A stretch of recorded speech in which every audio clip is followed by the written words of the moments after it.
Hello, and welcome to the Pottervision podcast. The podcast for every 2 weeks, myself, Lucas Kirkby, and this man that you might know, Tom Lawrenson.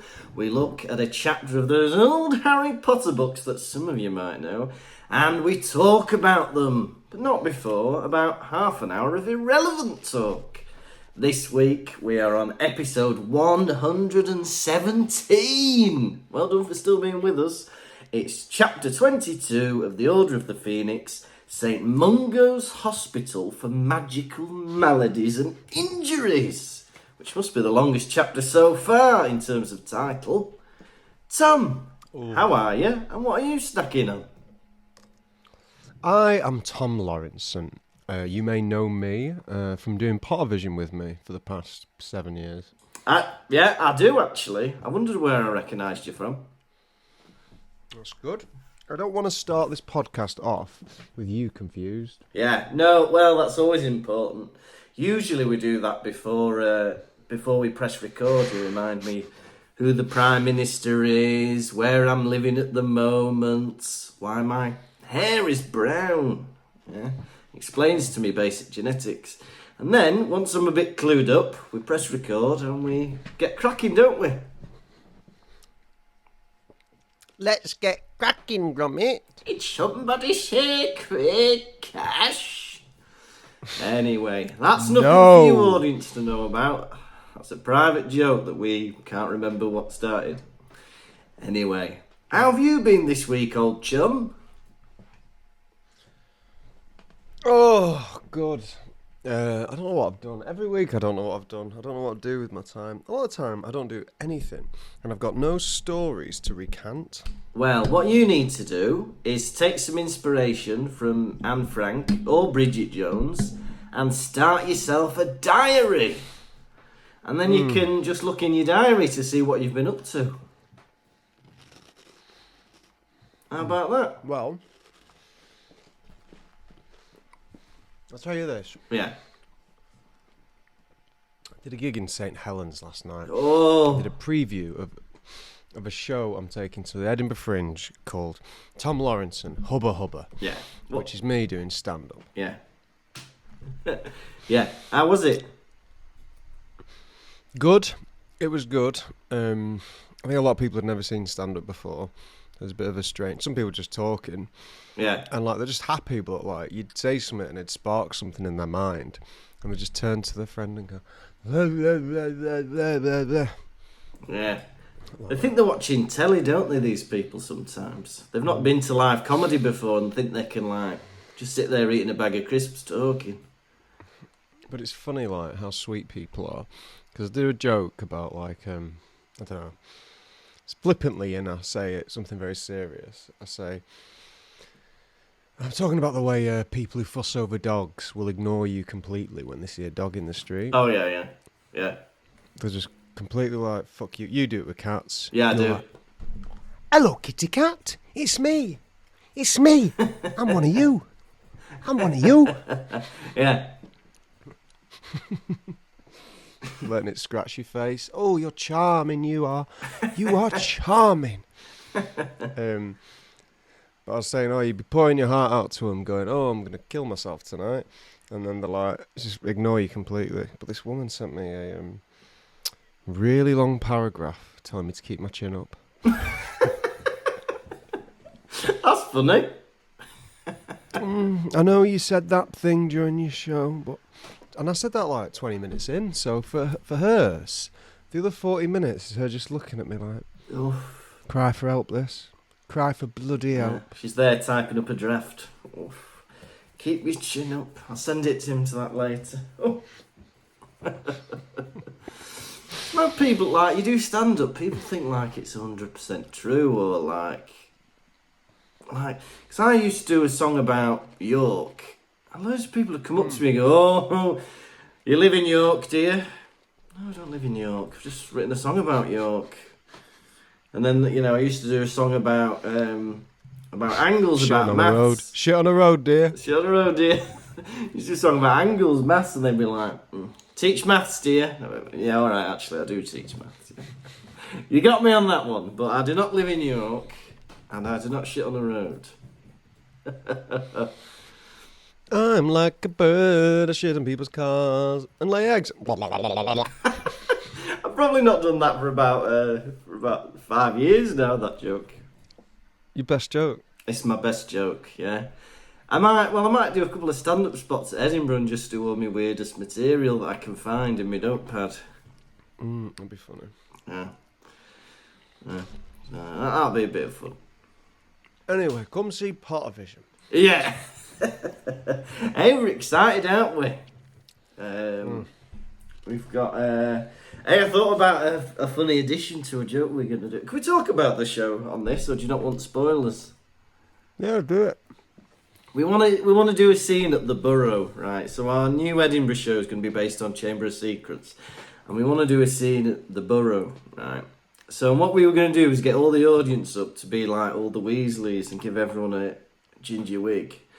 And the joke was going to be that we'd get two people who look completely different to be Fred and George, and then obviously it's funny then when you say that they look like each other.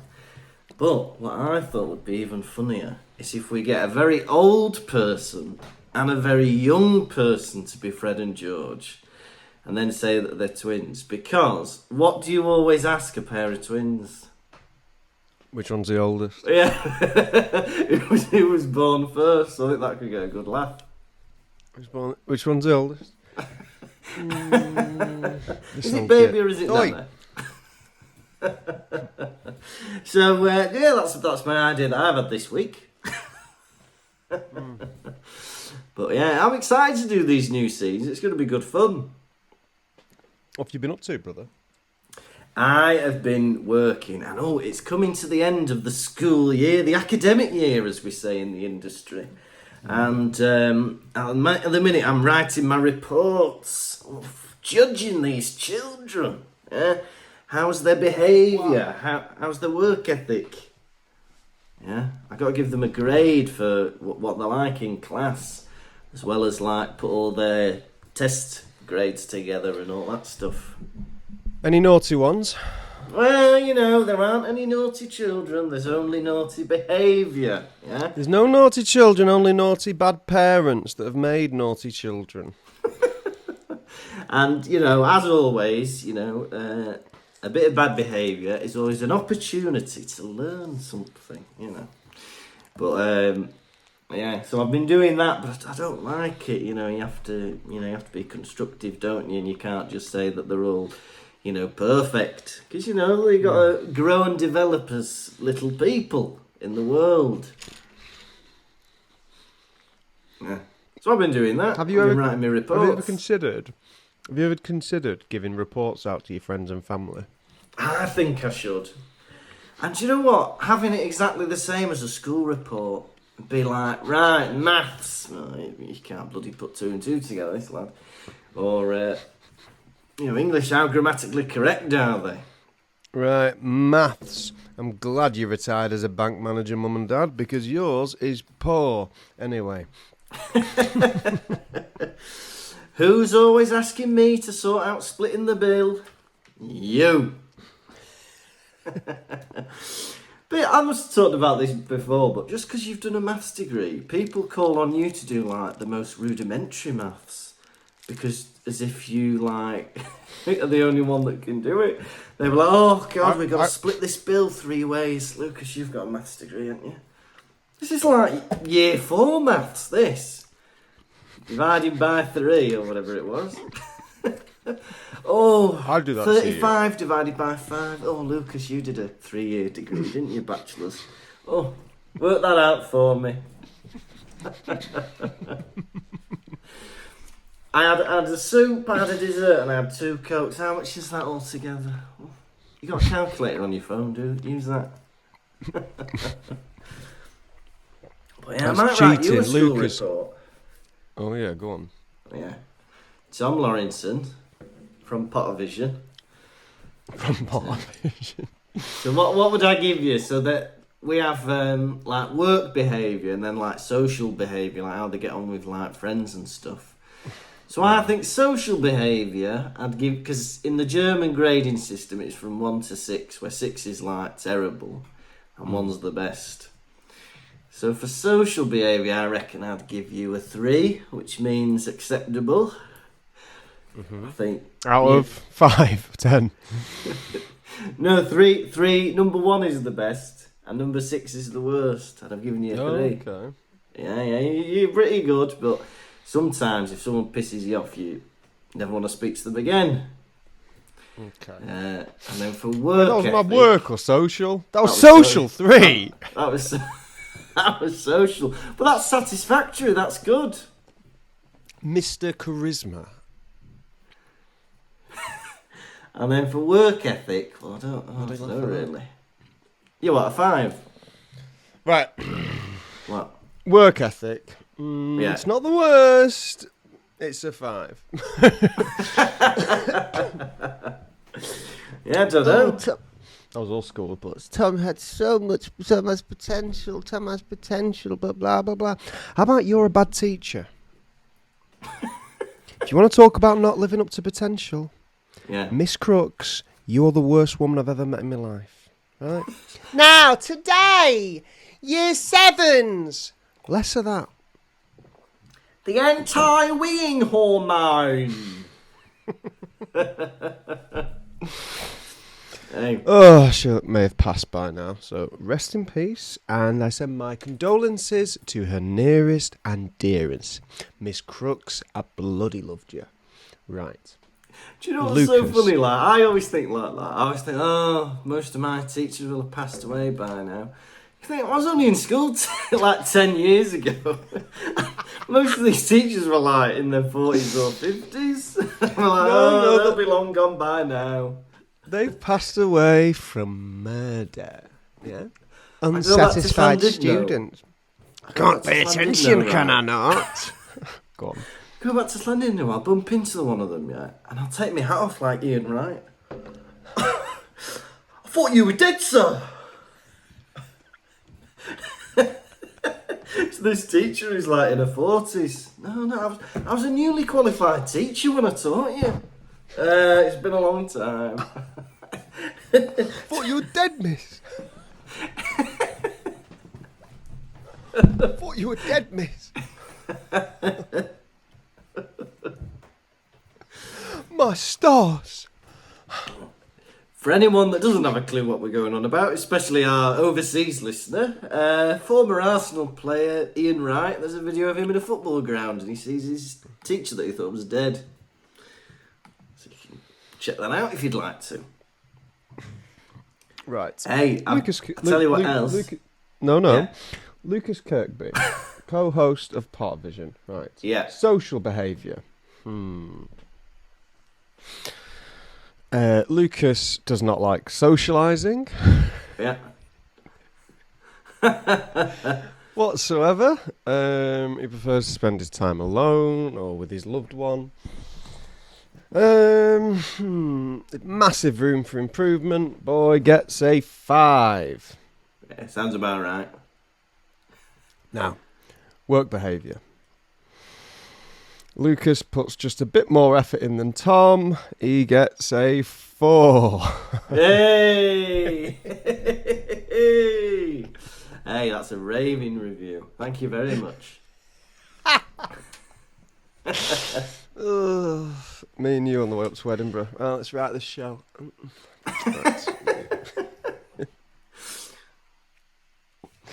We've put 2 new lines in that old scene. That's new material. Come out, so. Hello. Hello. Yeah, alright. How about hi? What do you think about hi instead? You hungry for a harvester? Yeah, come on. It's too difficult. And then we'd sit down going, oh, do you remember that gig we did? Oh, and everyone loved us. Oh. Reminiscing. Do you reminisce? Yeah, let's reminisce. Yeah. Well, yeah. I am looking forward to Edinburgh. Nice to be back there. Are you just doing Pottervision in your show? Yeah, that's it. Good. Don't want you working yourself too hard. Already am. Yeah. God bless Lucas is English. Yeah, I think your grammar and punctuation are fantastic. Yeah. With speech, though, sometimes you do get a bit lazy. Huh? Yeah, I do. That's true. 2. 2. I'll take that. Yeah, 2 for English. Yeah.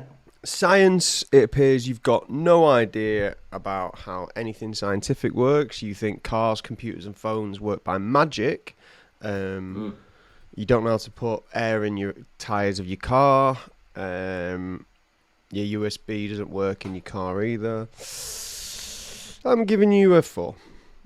Yeah, I'll agree with that as well. Agree with that. This is very fair so far.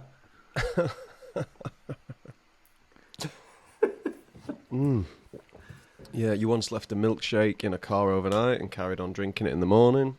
It's lost all its volume, but I'll continue. Oh, it was nice. It was like an ice cream puck. Yeah, it was. It was lovely. What's she been up to?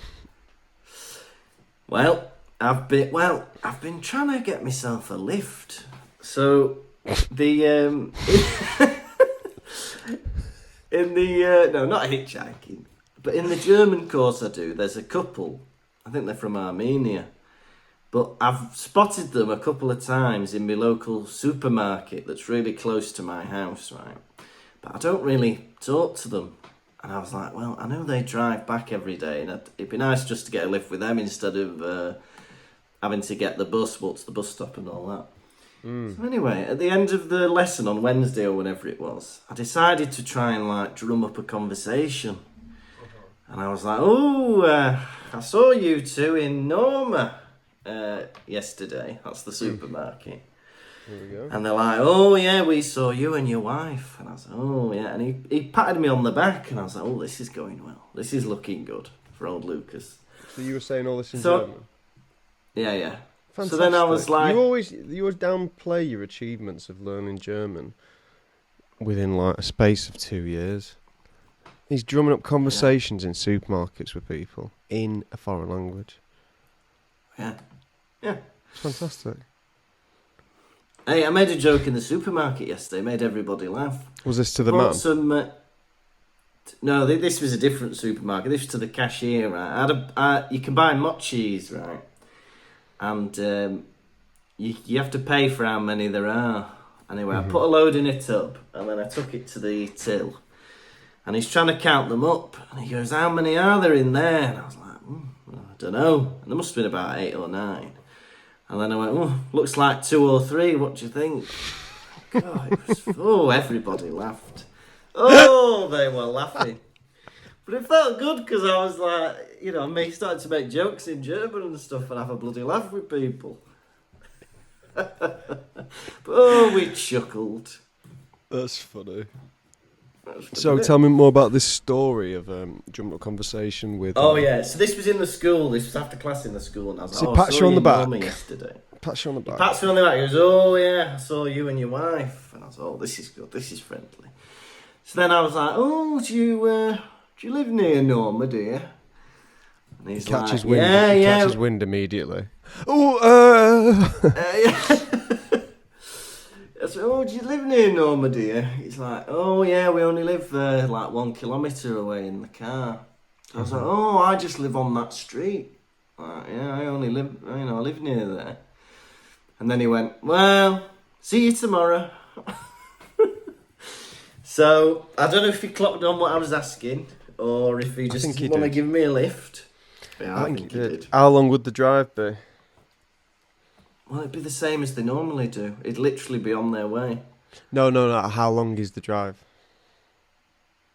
It would be 5 minutes from the school in the car. But I have to walk to the bus stop, which is 5-10 minutes. And then if I miss the bus, which if the lesson finishes on time, I do miss the bus, and I have to wait for another 15 minutes. If the lesson finishes on time. If the lesson finishes on time, which it does, unfortunately, the lesson... if I have to leave work on time, which I do, I have to get a later bus. Yeah, but sometimes it finishes early, and then I can get the earlier bus. Sometimes I say... it finishes on time. Sometimes I say to the students, come on, we'll finish the lesson on the way to the bus stop. As I was saying... Thing is about Wallace and Gromit, they're made completely out of clay. Right? The Aardman factory was destroyed in a fire, and so the original Wallace and Gromits were burnt and... Oh, that's me, lads. See you later, boys. Now, this is me language course. This isn't have to be school day. Oh, right. I thought this was school for some reason. No. This is at night at like 8 o'clock. I got confused. That's funny. Yeah. I thought you said that to another teacher. Yeah. No, so it'd probably make a difference of about... I'd get home about half an hour, 40 minutes earlier, I reckon, if I went with them. So it is worth... I'm going to persevere. How often is it? That's every day, Monday to Thursday. So 4 nights a week. Fuck me. That's 2 hours a week I'm losing. It's not that... yeah. Maybe ask him. Maybe just outright ask him. The uncomfortability. Yeah, I might do. Any chance of a lift, brother? It'd save me 2 hours, and I'm happy to pinch him with petrol every week.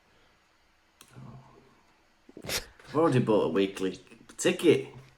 So the bus is free at this point because I buy a weekly ticket. So I wouldn't want to spend money on the petrol. No, you fucking idiot. You'll save over an hour every day. You'll save over an hour every day, and he won't even ask you for the petrol. It's the fact that you offered. No, I'm not offering that. He should give it me anyway. This favour I'm not even been offered yet. Yeah, we'll see how it goes, but I'll try and keep being friendly and see if the offer arises. Hey, I've been cooking this morning. He's been cooking. I made a broccoli and cheddar soup. Oh my god. They wanted celery in it. I don't really like celery, so I only put some of the celery in that they said. But then it still tasted too much of celery. So if I did it again, I just wouldn't put any celery in. Well, it's weird, isn't it? Because celery has got a texture. It's that crunch. Yeah, which you have that with some, ranch and some... When you're having some wings. Not bad. Yeah. Not bad. Right? Yeah. But celery, the flavour... Oh, it's bitter. Why would you want that? I know. Because it was a broccoli and cheddar soup. And I was like... Onions, I can understand. Garlic, I can understand. Carrots. But celery... It took over it. It felt more like a celery. Is that what you're doing this morning? Yeah. Strange, man. Can we do the podcast later? My hands are full of soup. Yeah, I was cooking. It took a bit longer than I thought. I thought you had something pressing. That's interesting. Yeah. How is it? Have you tasted it? Yeah, it was very nice. As I said, a bit too celery-y. But otherwise, it's quite good. Yeah, but I've been using the old Thermomix, which I might have mentioned before. Yeah, it kind of tells you what to do. You still have to chop the veggies up and stuff. You're going to it tells you what to do and when to do it. You're going to put some, have some nice bread with that, bit of butter. No, we just had it on its own. We've already eaten it. We just had it on its own. Oh, do you know what I had for lunch? I went to paper shop. I went to the post office. I was like, I forgot I need to do a podcast in a minute. Mexican wrap. I was like, buy that. Ate half it on the way home. Bad. Soggy. Soggy. Fire stick pepperami. It was hot. Hot. Oh. And then I had some Monster Munch and a Curly Whirly. Hey. You're good at accents. That's a working man's lunch, isn't it? You're good at accents. Say that in a Edinburgh accent. Cuddly wuddly. Yeah. Beautiful, isn't it? It's beautiful. Did you like that, Scottish listeners? Cuddly wuddly. That's you, that. That's you.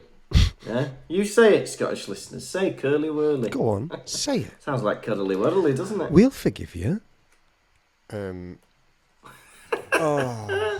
is summer. What have you been up to? It is summer. It is hot. It is lovely. It is nice. Yeah, did some gigs. Did one in Leeds on Thursday. That was nice. Yeah. It's funny though, because I must be giving off some weird facial expressions or energy, because people come up to me at the end and like I've done an hour, and in my opinion it's been a fantastic show. big rolling laughs throughout, getting better and better each time. Yeah. People come up to me at the end and they go, I thought it was good. And I'm like, yeah, so did I. That's funny. I thought it was good. Maybe they think you're not enjoying it. Because if they thought you were enjoying it, they'd laugh even more. They'd feel more relaxed. Well, I don't know. The only thing I can think of is putting an iron mask on my face. Yeah.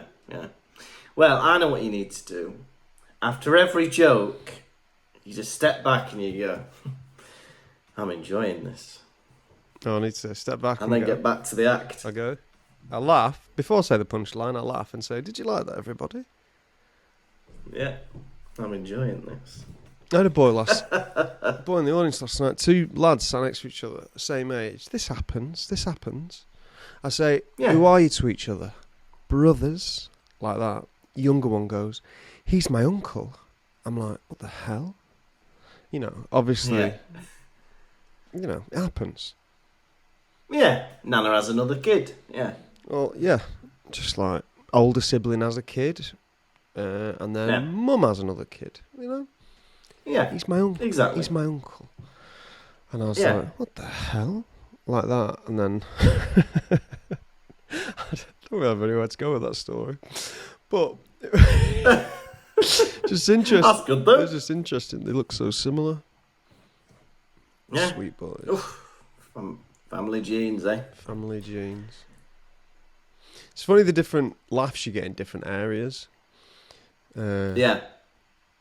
This always gets a big laugh in areas that don't like the longer jokes, where I do this.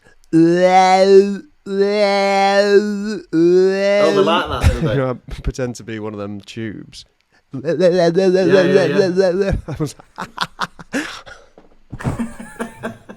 Well, sometimes audiences just like funny noises, don't they? Sometimes you don't need to write anything. You can just walk into a rugby club and you can just go start slapping their thighs, laughing. Pretend you're on a horse.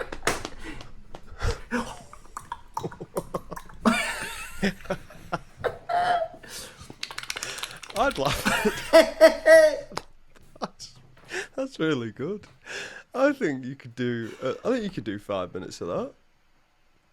I think I could as well. Just going on, not saying anything. Like treating them all like they're babies, jangling your keys. I really wanted to open my set with that once, like holding up a little blanket and going like that, and then when they don't laugh, just be, oh, my baby nephew loved that. They might laugh. They might laugh. Yeah, they might do, might they? Baby nephew. Baby nephew. Baby nephew. Riding backwards on a pig, baby nephew. Like that. The world is going insane, and you don't know what is right. You keep on keeping on. Get on that pig and hold on tight. I've got something for you. What have you got for me? Harry Potter news. Hey.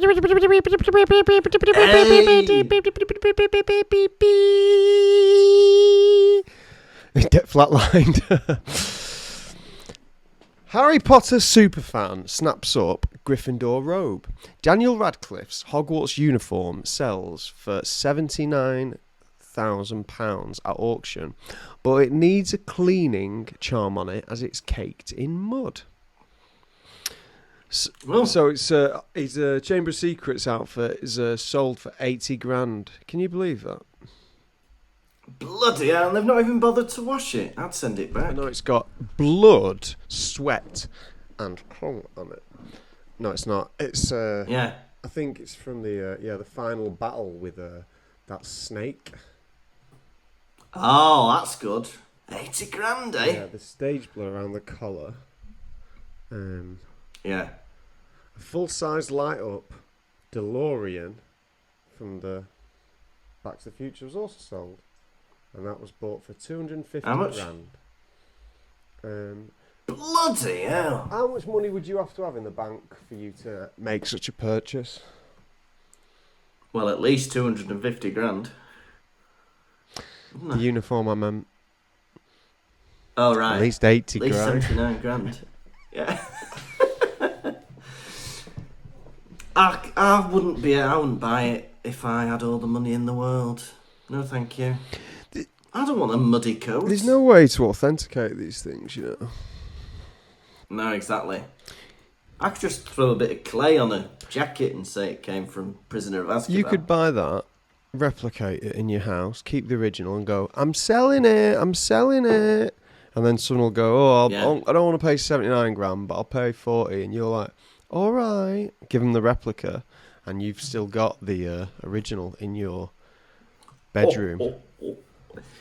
Dad, do you know what? Fantastic. I think we need to take a step back and look at ourselves. What is happening in the world? Like, with everything going on, and I'm reporting on used children's clothes being purchased by Hollywood elites. Excuse me, what is happening with the world?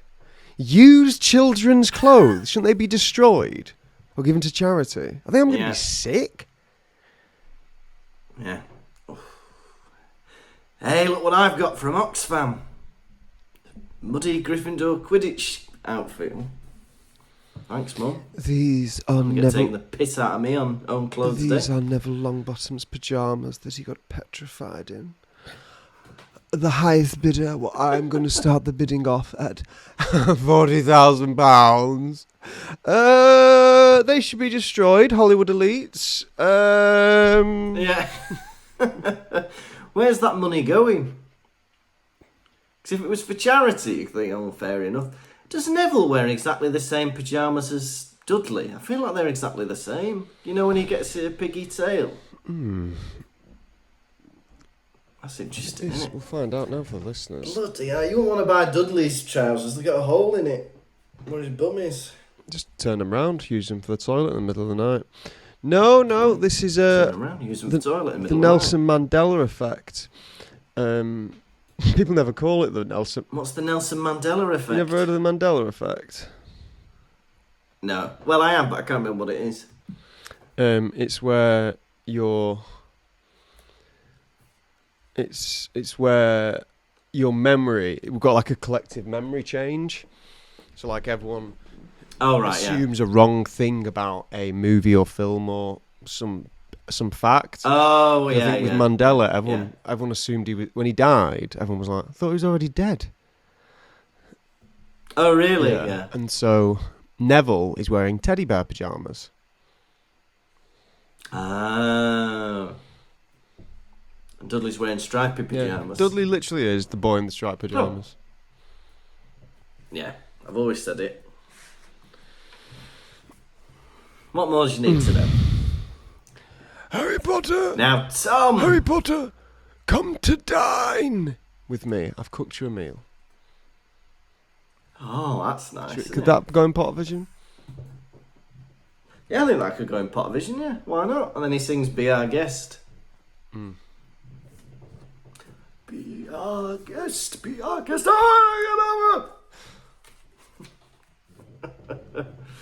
Now, Tom, are you ready for a chapter 22, book 5 rundown? Yeah, more than anything, please. And if I don't get it, I'll do something awful. Oh my God, I'm going to do it now. So Harry goes to Dumbledore after his nightmare and he says, I've had a nightmare. I was looking through the snake's eyes and I've attacked Arthur Weasley. Dumbledore sends Fawkes away, sends the paintings to find out what's been going on. And it's bloody true. Arthur Weasley in the Ministry of Magic has been bitten by a snake. So they get sent off to Grimmauld Place with Sirius while they await the news. And it turns out he's gonna be alright. He's sitting in hospital in St. Mungo's Hospital for Magical Maladies and Injuries. And the boys, Fred and George, think he was guarding this weapon that Voldemort's after. And the snake was maybe Nagini. And that was St. Mungo's Hospital for Magical Maladies and Injuries. Oh. Yeah.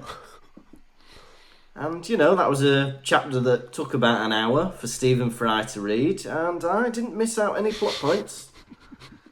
That was about it. There's a lot of sitting around, waiting around, People being asleep. Harry saw an eye chart on the wall and decided to read it. A, Z, B, Oh, yeah. E. Ron tried to interrupt him. No, this is important, he continued. Do you think anybody has been able to complete that eye chart all the way to the bottom? Always. Yeah. Can you? Oh, I feel jealous with my bad eyes. I can't imagine my vision being, honestly, any better. Unless you could put something in front of my eyes and I was like, oh my God. But every little detail, every little hair, every pube, all about us on the street, the world, the food we live in, I will always spot. Bloody hell, because I take my glasses off and instantly, especially further away, things are very blurry. Hang on, just realised, maybe my eyesight isn't that good. You're wearing a T-shirt that's flesh-coloured. I thought you were sat topless. Hey, I might do that next time. For the next episode, I might just go topless and claim I'm wearing the same T-shirt. No, it's the same T-shirt. Oh, it's funny, I was looking at the YouTube thumbnails for this, and it's like we've recorded all 100 episodes in one sitting. I'm always wearing a black T-shirt, and your variations are that T-shirt and a green T-shirt.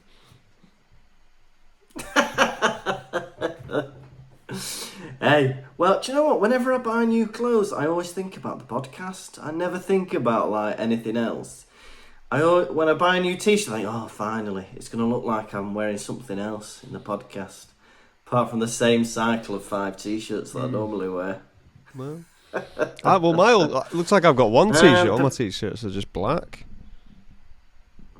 Yeah, but normally they got a logo or something on them. Something else.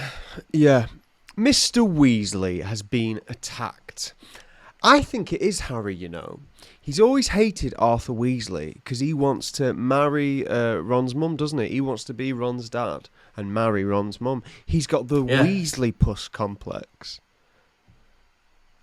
He has. It's like Oedipus, but Weasley puss. Yeah. I think so, yeah. He wants to kill the father, marry the mother. Weasley puss complex. Weasley puss Rex. Weasley puss. Yeah. Yeah. Well, there's something in that, isn't it? Because he's always saying how Mrs. Weasley's the closest thing he's had to a mother growing up. And Mr. Weasley's the closest thing he's had to a father, as well as Sirius Black, you might argue. Yeah, that'd be good. But, you know, it's very scary. I'd be scared if I'd had a dream that came out to be true. And I was like the snake or whatever. Like, imagine if you'd woken up through the, you know, and you're looking through their eyes and you're in an enclosure and you're lifting up a kid and then you get shot. And then you wake up and Harambe's been shot. How would you feel about that? Yeah, bad. Yeah, it'd be weird, wouldn't it? Bloody shit I did yourself. have a dream last night I was drowning. I think I did drown and then I was revived. Bloody hell! Where did you drown? I was on a ship or something. I don't know. I remember water coming in and then just passing away. You're obsessed But with I was the also title, dreaming about a new video game that I'd invented that was really good. Oh, that's good. I don't think I can't remember ever having a dream that's come true. Like, but people must do that, mustn't they? They must have a dream and then it ends up happening in real that video life. game dream comes true. Oh, I do. I remember there was an episode of Jonathan Creek once where a woman dreamed about a murder and then it happened. But it turns out someone had put a CD on in her house and made her listen to it. I can't remember why they did it. Jonathan bloody Creek. Anyway. Only he can solve this mystery. mystery. What's fascinating, I don't think there's a single program. There's barely the Venn diagram. Me and you are in a comedy partnership. The Venn diagram of programs we both watch barely touches. There's Wallace and Gromit and Austin Powers in the sliver that overlaps in but the it's Venn stuff diagram. that me and you are fanatical over. Come on, Jonathan Creek, Dragon Ball Z, they're practically the same show. Naruto, Doc Martin. I go to Come you. on. Like, you ever seen The Simpsons? You go, "Ah, it's a bit like, Canterbury Tales, in it?" I'm like, more or less.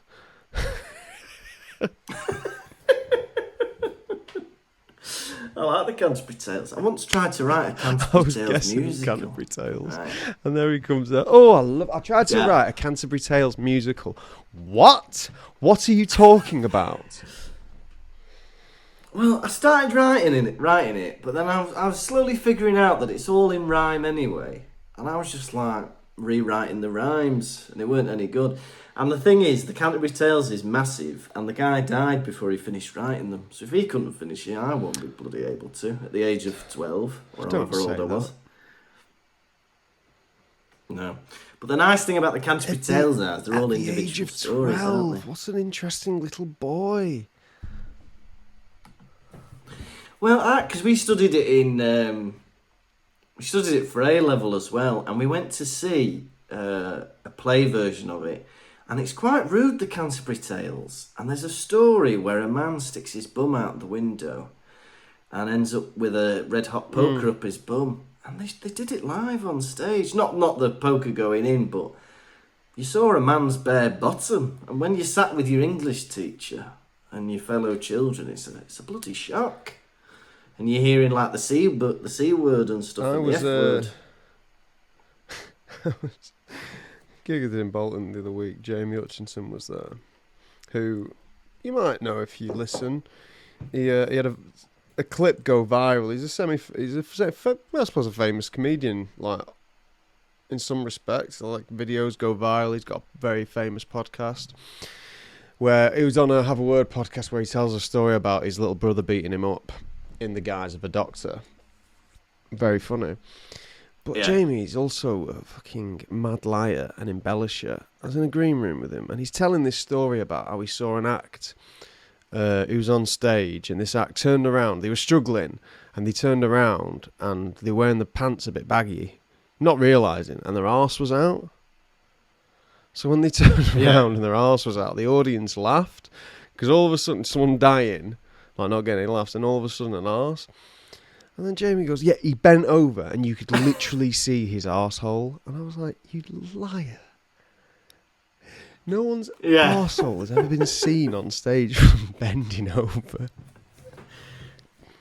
He goes, you could see his ring piece. I was like, liar, liar, liar, liar, liar. And that's coming from me, a famous embellisher. Yeah. So when someone's, you can't bullshit a bullshitter. Yeah. That's the I heard that and I was like, that's what that means. Yeah. Well, yeah, tall tales. Well, but I remember seeing a video of there's a woman in the supermarket in America, and she's like, I've just seen a guy and he's got his whole ass out like this, and I'm like, nah, it's not going to be his whole ass. And then she goes down the aisles. And you can literally see the whole bottom all together. I missed that. It's like, how do you even not know that your whole... The problem with viral videos nowadays is that there's too many of them. So we can never find that again, yeah, can we? You can't keep up. What would you type in for that? Whole ass out Walmart. Maybe. No. Whole ass out Walmart. Yeah. Who knows? Yeah, it's true. Like before, like you'd get like one viral video every 6 months. You'd be like, "Hey, have you seen not Gangnam Style? I'm thinking of Gangnam Style." But like everyone would be like, "Hey, let's watch this," or I don't know, Cat in the Bin Woman or whatever, or Charlie Bit Me Finger. It'd be that fucking Alex Zane used to have RudeTube, that program where he'd show viral videos. Oh yeah. But like they wouldn't be viral. It'd be like, this one's got 21,000 views. You're like, if I come across a video now that's got 21,000 views, I don't even bother watching it. I just go, piss off, not worth my time. Yeah, that's no good. That's either not worth my time or it's going to come back more. And then I'll get it later. Second time round. Yeah, right. Well, but people get excited by the fact that they see viral videos early. They're like, I saw this before it went viral. That's because you've got too much time on your hands. You're looking through too. If you're seeing videos before they go viral, you're spending too Sorting much TikTok time on by the app. new. Yeah. Oh, that's going to be a good one. I put this video where it is today. Well, shame on you. You should wait for it to get big and then watch it, because then you know it's good. Anyway, back to this chapter, eh? Right, so we've done the Weasley Puss complex. Oh yeah, Why she got to call it St. Mungo's? I know, who is Saint Mungo? Don't know, but so I was like, I googled St. Mungo. I was like, is that anything? Oh yeah, Come on, I'm about to do Mungo, that. get out of here. So there's a homelessness charity called St. Mungo's as well. Oh yeah. But who set that up? J.K. Rowling. Has she? No. Oh. Oh, hang on. There is a Saint Mungo. Who he? He's a missionary and a founder and patron saint of the city of Glasgow. Oh, that must be Scotland. There you go. The Mungo, yeah. What did he do? Let's see if he's anything to do with medicine. This is exciting, isn't it? Oh.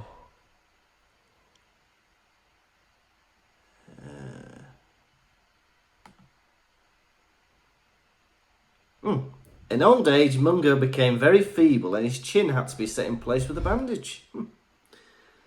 He's said to have died in his bath. Oh, That's he performed lovely. 4 miracles. The bird that never flew, the tree that never grew, the bell that never rang, the fish that never swam. That's lovely. There you go. Saint Mungo. Yeah.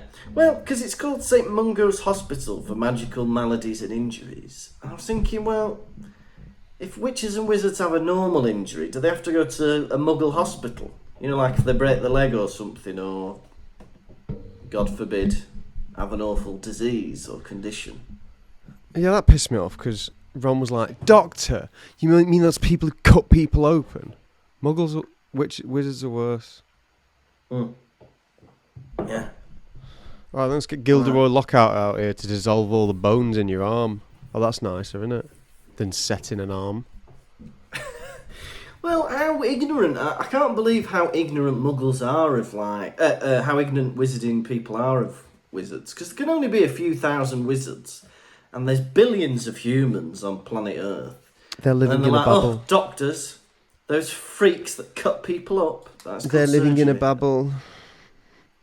They're living in a bubble. Have we said this before? That I don't think... If wizards existed, I'd put a little badge on myself saying, I don't consent to having any of you put a spell on me. Oh, that'd be good. Yeah, because surely that's a human right. I'm going to wipe your mind. What? You're going to wipe my mind? Yeah, not allowed to do that, are you? I'm going to make you not see this Quidditch stadium. Where's my human rights? Because the Ministry of Magic's part of the government. Because the Minister for Magic speaks to the Prime Minister. I'm going to shrink your key. I needed that. How am I going to get into my house or my office at work or my car? Excuse me, Tony Blair, can we add some things to the Geneva Convention, please? Like what? Wizards aren't allowed to use magic on us. I'll have to see what I can do. That's my impression of Tony Blair, having not remembered what he sounds like. That was quite like Wallace, so... Cracking policies, Gromit. Gordon, we forgot the cheese. Weapons of mass destruction in Iraq, Gromit. There we go. Bad intel. New labour, new danger. That's what I say. Oh, And that's about all we can remember from that political time Must be. when we were children. We've got a close friendship with George Bush, Gromit. Good relationship with America. Hoi, hoi. Hi, hi. Hi, hi. Now, Dumbledore has all these portraits, and it turns out they're not just connected to other Hogwarts portraits. They can go all over the shop. They can go to the Ministry of Magic. They can go to St. Mungo's. It's very good. I wish, normal paintings could do that. Imagine, you could send the girl with the pearl earring off to check on Nana. Or, get Mona Lisa to make sure your house isn't being burgled. That'd be good, wouldn't it? Right, how about this? This is not to do with what you've been saying. But this is something you've been thinking independently instead of listening. Yeah. How about this is a sequel to Harry Potter? It's set in the future. Right. Yeah. There's some muggles who found a way to use magic. Oh, yeah. So using muggle technology and I don't know, magician wizard DNA. They've started using magic and stuff. Won't that be interesting? That's really cool. I think you should write that as a short story and then we read it out on Doublevision. Okay, I'll write that down. Muggle Magic Man. I'll remember what that means. Yeah. Well, I'm thinking of doing a spin-off that's a bit like Fantastic, because they based this big spin-off series on Fantastic Beasts. So I was thinking of doing a spin-off based on Quidditch Through the Ages, where it's a 5-film series and it's all set in Australia. Australia. Australia. Australia. And it's going to be great. You get your own kangaroo. Yeah. You get a garden you can hop through. You can sing through a didgeridoo. Go on. Right, Dumbledore's in his office, right? And he's using all these gadgets to send messages. He's got a kettle that he turns into a port key. He's got a silver thing that a snake comes out of, right? And it's he's supposed to be the greatest wizard of all time, but he'd be nothing without all these gadgets. Like the pensieve and forks and the sorting hat and all this. He hardly ever uses just himself. Apart from when he does that. Should you put that in? I think so.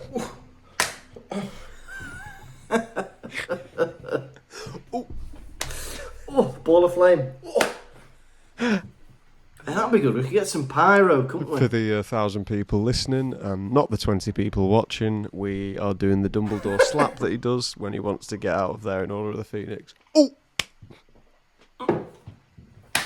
Hey, do you know I've not done it in a while? Yeah. You're one but to you know talk. what I mean? He's always using his gadgets. Yeah, go on. Is there any skill in that? Does he need skill to use these things, or has he just ended up with all these cool artifacts? Oh. What do you reckon?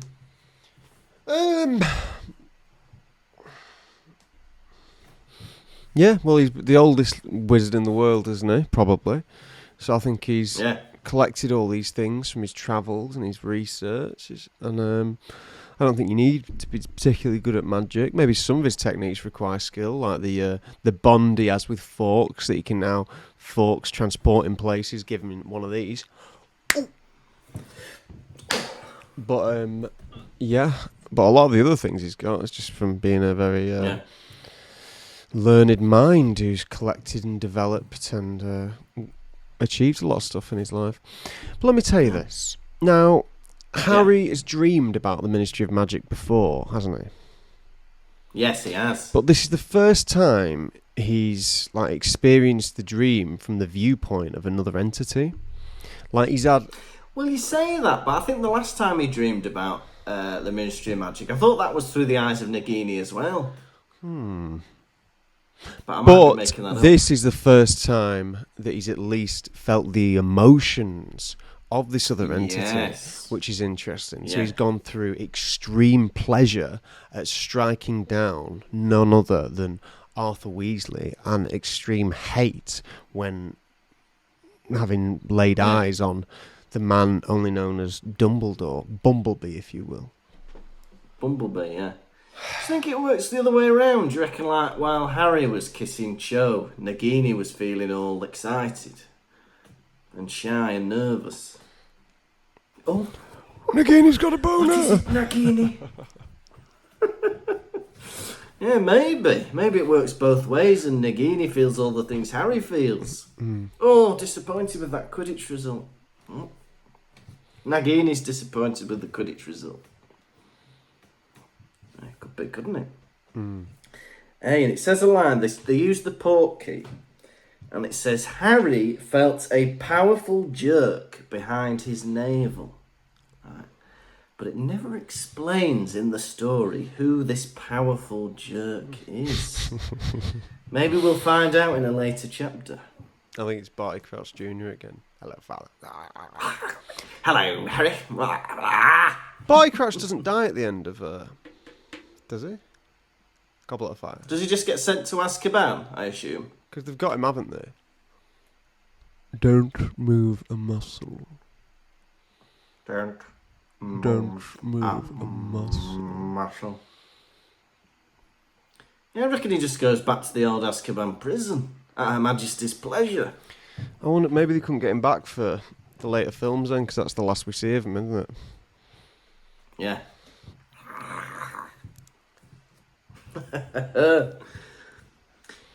Now, they all get sent to Grimmauld Place, and the poor Weasleys aren't, for some reason, allowed to go to the hospital, even after...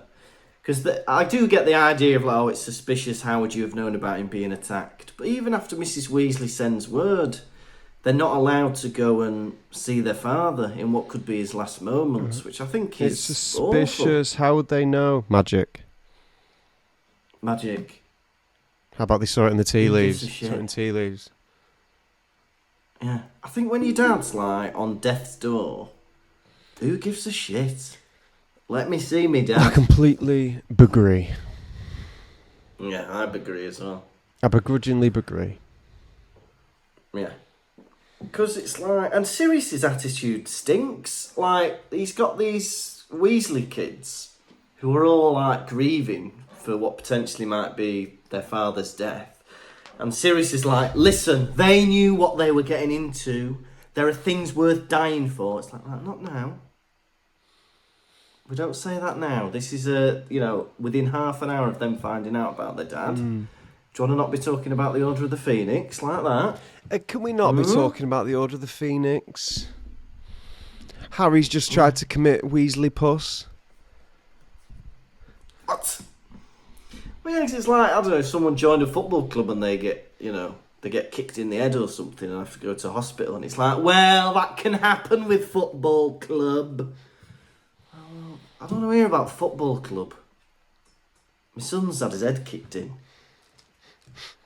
You know what I mean? Just have a bit of bloody... Sirius in this book has been horrible, I think. He's been grumpy, he's been miserable, he's been giving bad advice, he's been childish. I'm really not liking him in this book. Well, you're the only one. The rest of us think he's fantastic. Oh, well. I apologise for my... I don't think... For my views. And also, I don't think you'll be very unhappy with him for much longer. I feel like Sirius is going to get his just desserts at the end of this book. I can only hope. Yeah, we'll see what happens. And Harry, there's a bit where Harry is... It says he's talking to himself. But I think she means, like, in his head, but it doesn't say he thought these thoughts. It says he was talking to himself. And at one point he goes, don't be stupid, you haven't got fangs. Is he saying that aloud in front of all these other children? Because He says he's talking to himself. Imagine that, grieving for your dad, and then suddenly you look over and your friend's like, "Don't be stupid, you haven't got fangs." He could be muttering it to himself. Yeah, it could be, couldn't he? Because I mutter things to myself. I'll be like, "Fuck am I doing? I'm a fucking idiot. I'm going to get out of here. Take all these people with me. Kaboom, kaboom." Yes, I think it's anyway. Yeah. I thought it was interesting to see all these Weasleys vulnerable. Like, these characters are all like quite caricaturistic. Like Ron, Fred and George, Ginny, and it was nice to see like Fred and George suddenly be so vulnerable and serious, and Ginny as well, and Ron. I thought that was really like interesting to see. Oh, you are right. They are blessed, vulnerable things. It's nice for them to not be joking for once in their lives. And as you say, if all it takes is for their father to get murdered, so be it. Yeah, come on. It's nice to see a different side of you, lads. And then we get Tonks and Mad-Eye taking them to St. Mungo. So once again, we get the lovely impression of Tonks by Stephen Fry. Which, did that irk you again, listening to that one more time? Wasn't as bad, this one, I think, because it wasn't as, like, umpy-pumpy. It was a lot more subtle this time. Oh, we're going to go to the hospital. No. Once again, Harry, he's in 5th year now. He still can't believe magic. Things are happening. They go to this old abandoned, like, department store. And then Tonks starts talking to like a mannequin, like a shop front dummy. And he's like, "Oh, mannequins can't talk or respond." And then when it lets them into the hospital, he's like, "Oh, you can't believe his eyes." Right, mate, you've been a wizard for 5 years now. Expect the unexpected. Everything's possible. Oh. Anyway, talked about that. Once again, we get another bit of this book that didn't have to be in it. Earlier on, at the beginning of this book, when he went to the Ministry of Magic, there was a detailed list of what was on every floor of the ministry that took up about half a page. They've done it again here. Talking about what every ward's got in every department of this hospital. Couldn't they cut a bit of the bloody flack off this book? What do you reckon? Some people really like the detail. Now, my sister Alice claims, it's probably more now, but a month ago she claimed she's read this year 72 books in 6 months. Jesus Christ. Right. And she's reading sci-fi, science fiction, well, it's just the same thing. Fantasy, them kind of books, that kind of, tribe. I said to her, "Are you skim reading? Are you skipping past all the detail?" And she goes, "No, I'm not." And I'm like, Yeah. No, it is good. I do like a bit of world building. Well, I'm reading a book at the moment from the Shard Lake series, which is like a historical murder mystery set in Tudor times, and that's bloody good. But I feel like I'm reading that quick, but it's still taking me about a month to read one book. Your sister must be flying ahead. Yeah, I propose she's not... but then... That's 6 books a month. month. Then maybe she's loving the detail, maybe she's skipping the detail. Some people must live for the detail that's in these booky books. Yeah. Well, you lose yourself in the world, don't you? You can imagine being there yourself.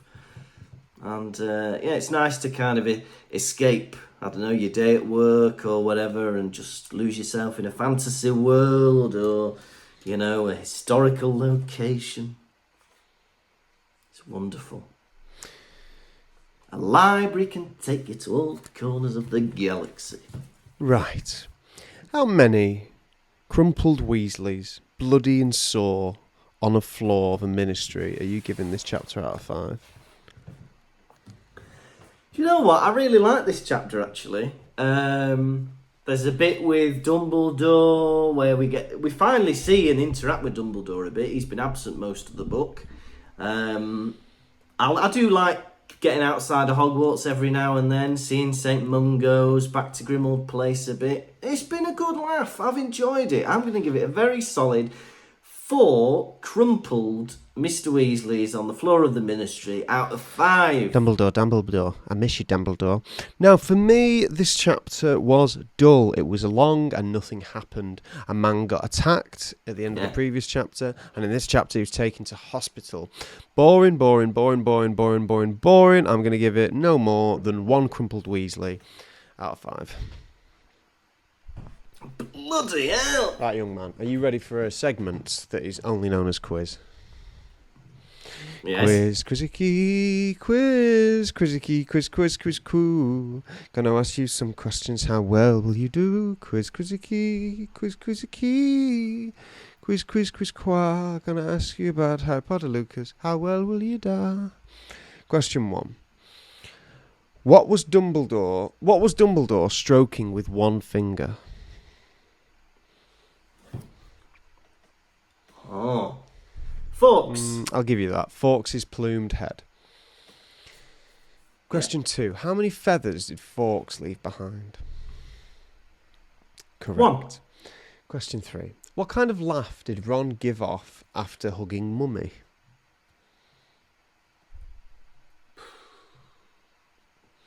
Relieved. It's a shaky laugh, unfortunately.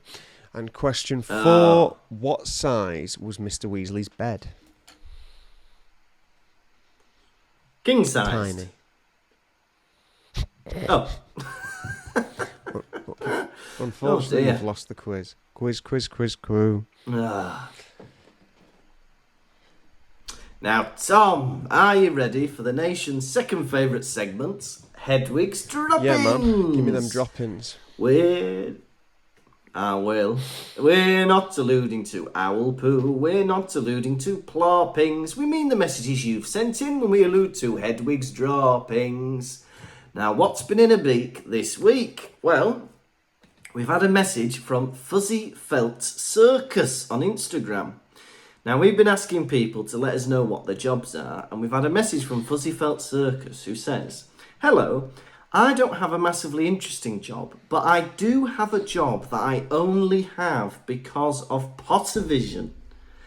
So this person says, "I came to see the show in Scarborough when I was supposed to be off work sick. I was a teaching assistant at a rough school and hated it, so would often just not turn up all a sickie. Turns out the assistant head teacher was in the audience that night at Pottervision. She told the head that I wasn't actually sick and I got a bollocking for going out to the theatre when I should have been working. A few weeks later I quit, partially fueled by that interaction with the head, and now I work as a full-time artist." So, well, you know, we're always making people's dreams come true, aren't we, in the Pottervision podcast. That. And now you can be a full-time artist. I had no idea that Pottervision audience members could be snitches, though. No, I didn't know that. Who's that assistant head? Must be one of your fans, that. Yeah, I reckon. One of mine. Goody two shoes. They've pulled a sickie. But well done, Fuzzy Felt Circus, and good luck with your new job as an artist. Oh, my God. Now, we've had another very strange email. We've had an email from me in the future. Someone sent an email, and the email is Lucas Kirby, without a K, lucaskirby@germany.com. And this email says, "Hi Lucas, it's me, Lucas Kirby. I have somehow gone to the future. I hope you get this message, or what I disappeared. Anyway, I sold my car, sold my house years ago, but good news, I'm still with Martina and happily married." As if that was So thank you. As if that was on the line. Still with Martina. So yeah, thank you very much, Lucas. She hasn't chucked me out just now. Yet. We've got. Yeah, no, it's still going. Now we've got 4 new patrons, and these are all ones that have paid. They're not the free trial ones. Don't you worry. So the first one, we've got a new baby Harry, and it's Madeline Elizabeth. Madeline Elizabeth. Well, You have followed your dad into work one day. Your dad is a scientist and he's been working on a ray that shrinks people. You've toddled into the lab when he's gone for lunch and you've walked in front of the ray. A moth has landed on the switch and it has shot you and you've shrank to the size of an ant. You have crawled now. Your dad's come back in the lab, but you don't know where you are. So you try your best and you crawl up his clothes and you crawl right into his ear canal to try and shout at him, "Dad, it's me. I've been shrunk. And I'm a baby who can talk." He can't hear you and he's put his finger in his ear. Yeah, to try and like, "Ooh, itchy. I think there's an ant in my ear." I, a security guard that works at this lab, and I've seen the whole thing. I run down, come into the lab, put my mouth around his ear, suck you out, spit you onto the floor, tell your dad what's happened. He grows you, I pick you up, and mwah, mwah, mwah, mwah, mwah, mwah, mwah. There you go, Madeline. And we've got another baby Harry. I hope I'm saying your name right. It's Aina Robinson. Not Anne Robinson, Aina Robinson. Aina Robinson. Your dad is an inventor. He has invented a ray that grows people to extraordinary sizes. You followed into the lab one day and you've accidentally fallen into the ray. You have grown to the size of the Empire State Building. That's big. That's even bigger than King Kong. Everyone is chasing you round, trying to kill you, shooting at you. I say, "Leave her alone." I scale up the back of you, kiss you on your cheek. Mwah, mwah, mwah, mwah, mwah, mwah, mwah. The kiss undoes the spell that was put up onto you by your dad's magic, and you are returned to the size of a baby, intact. Lovely. So thank you very much, Aina. And we've had another baby Harry, and it's Charlotte Barnett. Charlotte Barnett. Your dad is also an inventor. He has invented a way to turn things invisible. Unfortunately, he has left you alone in the lab. Yeah? I'm watching you dawdle around the lab because I'm a security guard in this lab as well. All your dads are brothers. I'm laughing at you toddle about. All of a sudden, you stand on a switch and you turn me invisible. I am scared out of my mind. I pick you up and I'm throwing you about. Unfortunately, your father returns to the lab and now thinks that you are a flying baby.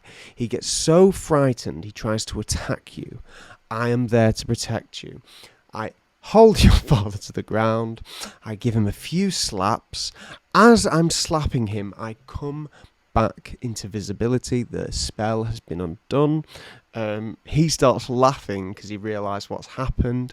I give you some kisses, mwah, mwah, mwah, mwah, mwah, mwah, mwah, and we are done. Lovely. And our final new patron is another baby Harry, and it's Tess Pearson. Tess Pearson. You are the daughter of a security guard who works in a lab. I am an inventor who works in this lab. I've invented a spray that makes people itch. Awful invention. I think maybe the military are going to buy it off me so they can use it in like war efforts. I don't know. Anyway, you've stumbled into the lab and you've got the spray and you've sprayed it all over my packed lunch. I begin to eat my sandwich and I begin to itch from the inside out. I look at you. How could you do such a thing to me? You are laughing away, laughing away. I walk up to the window ledge because I think this is no way to live with itchy insides and begin to throw myself out. You tug on my coattails, convince me not to go. I pick you up and forgive you. Mwah, mwah, mwah, mwah, mwah, mwah. The spell is undone. Yeah, so there you go, Tess. And thank you to everyone who always is supporting us on Patreon. It's very much appreciated. Recently, we've done an episode on keeping up appearances. So you can catch that along with, it's like nearly 60 episodes now. all extra stuff that you can check out. But yeah, thank you so much, and that's been Hedwig's Droppings. This has been the Pottervision podcast. Thank you so much for listening. As always, we have our Patreon that we've just mentioned. Check it out. There's loads of bonus stuff. You can get goodies, signed posters, personalised videos from us. Nearly 60 bonus episodes of the pod about all sorts of things. There's all sorts there for you to look at. Video diaries, the lot. And we are back in Edinburgh from the 4th till the 28th of August, every day apart from Mondays, doing brand new stuff, so come and see us there. And we'll also be in Derby on the 27th of July and Manchester on the 28th of July, so please book your tickets to come and see our Edinburgh previews. Next time, we are going to be on episode 118, chapter 23 of book 5, Christmas on the Closed Ward. You have been a black t-shirt wearing Tom Lawrenson. And you have been the wonderful, almost topless Lucas Kirkby. Goodbye.